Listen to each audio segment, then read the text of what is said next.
For this podcast, we're going to learn how to prepare solutions when we have known molarities and volumes and a molarity or a volume that we're trying to get to for a substance. All right, so we do have to review molarity just briefly because when we talk about solutions and concentration, molarity is the obvious unit. So molarity, as you remember, is the moles of solute per liter of solution.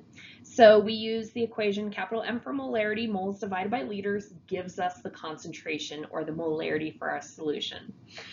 So just as a very, very quick reminder, and you feel free to fast forward me if you don't need this reminder, what mass is needed to make 2 liters of a 1.5 molar sodium carbonate solution? So we know that we are starting with 2.0 liters of solution.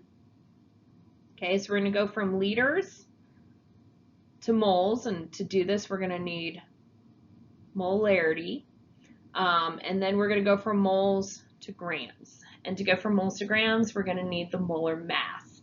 So sit tight for a second. So to go from liters to moles, we're going to use the concentration. So I know that I have 1.5 moles per liter. That is the molarity given here, moles per liter. I can cancel liters and I'm left with moles. The final step in going from moles to grams is to take the molar mass. So I'm going to add together the mass off the periodic table for 2 sodiums, 1 carbon, and 3 oxygens. To save us time, I'm going to go ahead and just write that up here. All right, so adding all that up together, we get 105.99 grams per mole, and I'm going to put in the substance of sodium carbonate. And when I add this all up together and put it into the calculator, I get 317.97 grams, and I'm going to need to round this to 3 sig figs. I forgot the 0 on there. 3 sig figs, so this should be 318 grams are needed. So quick primer and reminder of how to do molarity. So to prepare a solution, we go to the stockroom. The solutions that you have are concentrated. They're cheaper to ship. They're more useful. Nobody ever wants to use a super strong molar acid or base, so dilution is the name of the game. We can add water to make it less concentrated, to make it a safer molarity to work with.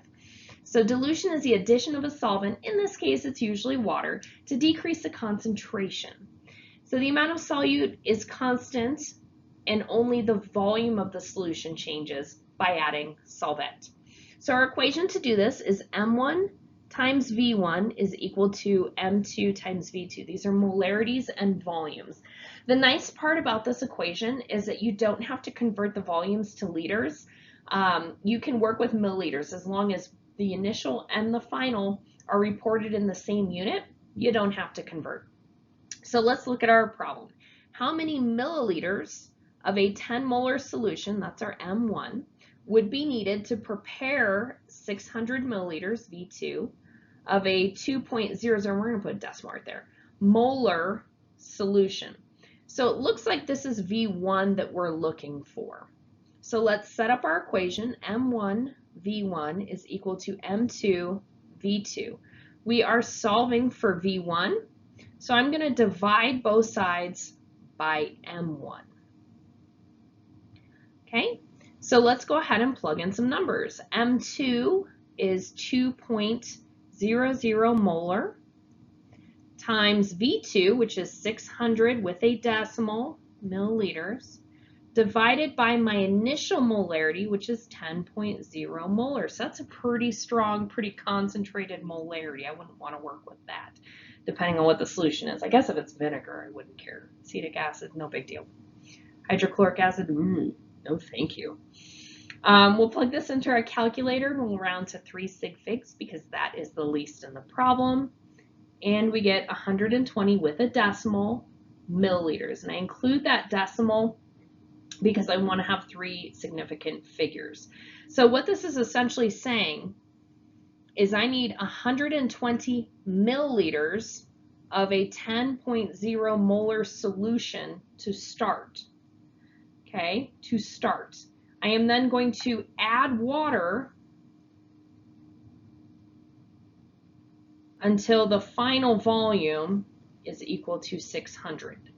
When I add water to 600, I can expect the molarity to be 2.00. So it tells us what to start with and then what our final volume is going to be. So this is what it would look like in lab. We start with our stock solution. We measure a desired amount of solute out. We put it into our flask. So we make sure we have that in our flask, and we have to start with a certain amount of that. That's our V1. And then whatever our V2 is, we're going to add water until we reach that measurement, that 600 milliliters from the last one. And we know the solution in there will have the molarity that we desired, as long as we started with the correct volume for the molarity we were given. Okay, so you're literally just adding water to dilute. Depending on your lifestyle, you see a lot of this in your everyday life. Dilution or solution preparation happens all the time. The one I think about the most is when we make orange juice from frozen cans. So that frozen can is orange juice concentrate. And depending on how you like your orange juice, you can add a certain number of water until you get it to the right concentration. If you like yours a little bit stronger in flavor, you add less water. If you want it to be a little less strong, you add more water. We also see this with cleaners that are sold in bulk. They'll sell you a concentrated solution. You just get your own container and add water at home. We see this for Murphy's oil soap and all-purpose cleaners. So we see a lot of concentrates in our everyday life.